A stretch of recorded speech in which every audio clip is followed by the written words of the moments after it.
à arrêter à un feu, vous étiez le cœur battant à vous demander à quel moment un bandit viendra avec un pistolet pour vous demander de descendre ou à vos chauffeurs de descendre pour prendre votre voiture. Et lorsque la voiture était prise, vraiment, c'était un bonheur si jamais on le retrouvait. En général, on disait, bon, allez, c'est une cause perdue.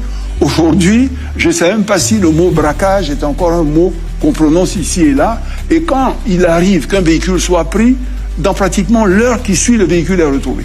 C'est juste un exemple que je donnais, hein. Mais les gens prennent le véhicule, ils voyagent de jour comme de nuit à l'intérieur du pays, dans la ville, avec un niveau de sécurité inimaginable. La plupart des gens qui viennent ici, d'ailleurs, sont relativement surpris. La dernière Cannes a été un exemple patent.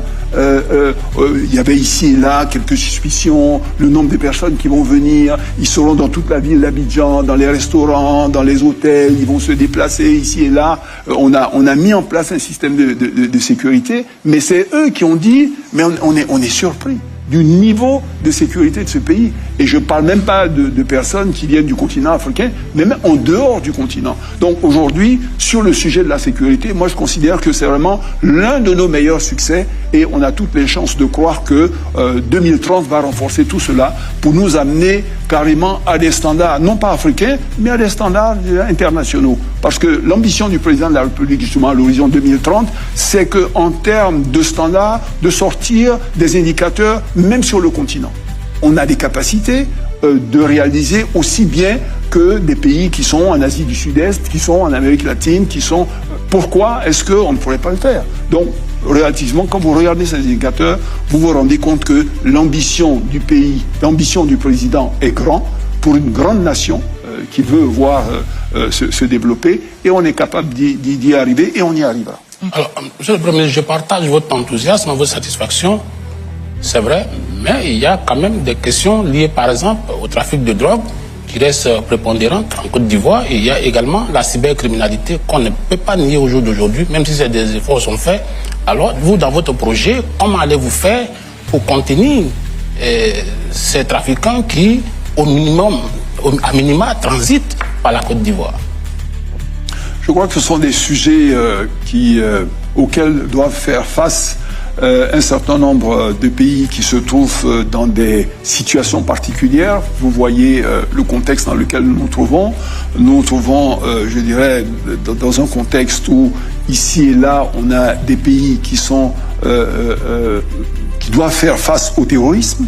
Et on sait que ce type d'environnement où il y a du terrorisme doivent se financer par divers moyens. Donc vous avez sur vous une pression beaucoup plus grande, je dirais, de divers trafics et de diverses sortes de criminalité auxquelles il faut faire face et qui vont au-delà de ce à quoi doivent faire face des États dans un fonctionnement courant. Donc la menace terroriste, je dirais, la menace qui consiste à avoir des trafics de drogue ou toute autre sorte de criminalité se développer, se sont accrus. Mais les outils que nous utilisons, comme je l'ai dit, en matière de sécurité et de défense, qui sont donc des équipements scientifiques de haut vol, mais également la coopération avec un certain nombre de pays que nous avons aujourd'hui sur ces questions-là, permettront, je le pense, avec le personnel que nous avons formé également à cet effet. Il y a du personnel spécialisé, il y a, je dirais, des animaux qu'on utilise, il y a de la technologie qu'on utilise. Donc aujourd'hui, on a des équipes de lutte anti-drogue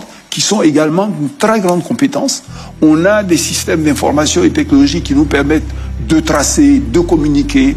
On a également des équipements qui nous permettent effectivement de retrouver ces personnes-là lorsqu'elles sont sur le territoire où la drogue, on a eu à faire ici des prises extrêmement importantes.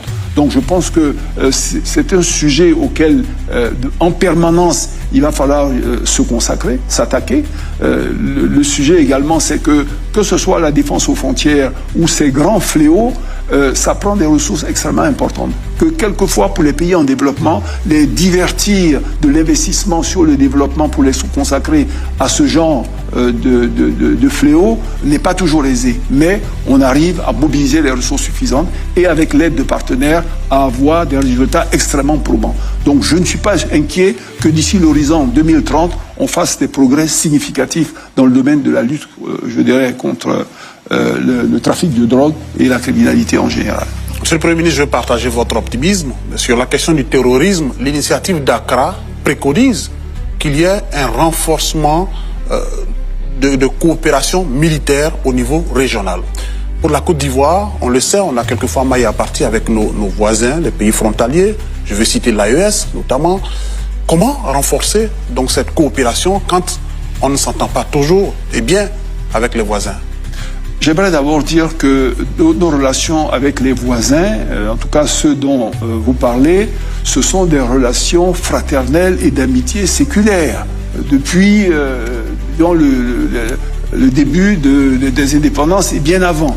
Donc ces relations, elles restent toujours. Ce sont des relations fraternelles, ce sont des relations d'amitié.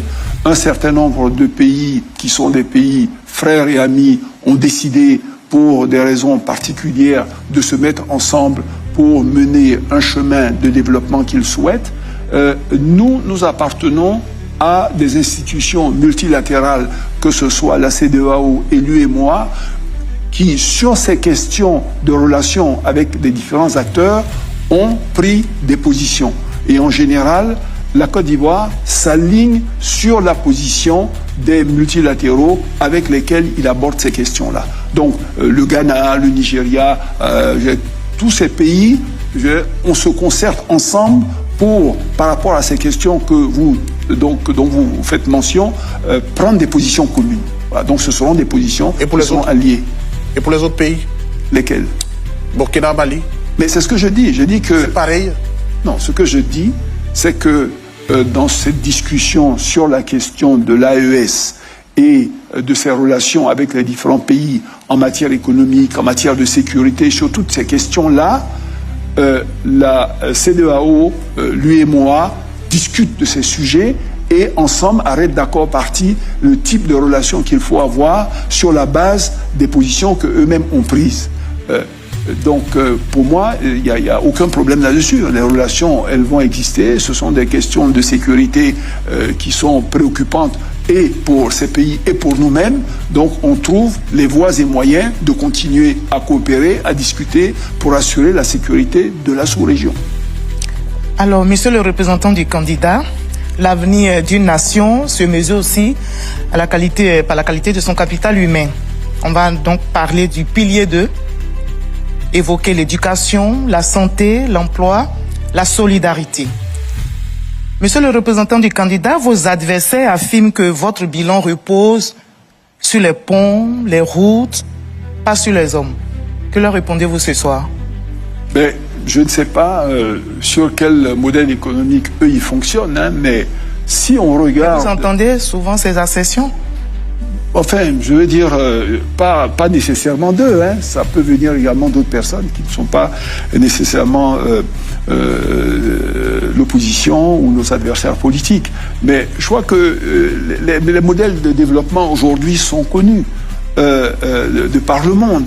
Vous avez un pays qui a un potentiel énorme, qui a des ressources, qui a des terres arables, qui a de l'eau, qui a des minerais, etc. Mais ce pays ne se développe pas seul. Il se développe à travers des hommes. Donc vous devez former un capital humain de qualité pour pouvoir transformer, je dirais, ce potentiel-là, créer des richesses et les répartir. Mais ces hommes, une fois qu'ils sont là et que vous les avez formés, ils ne peuvent pas comme ça seuls transformer. Il faut un minimum d'infrastructures.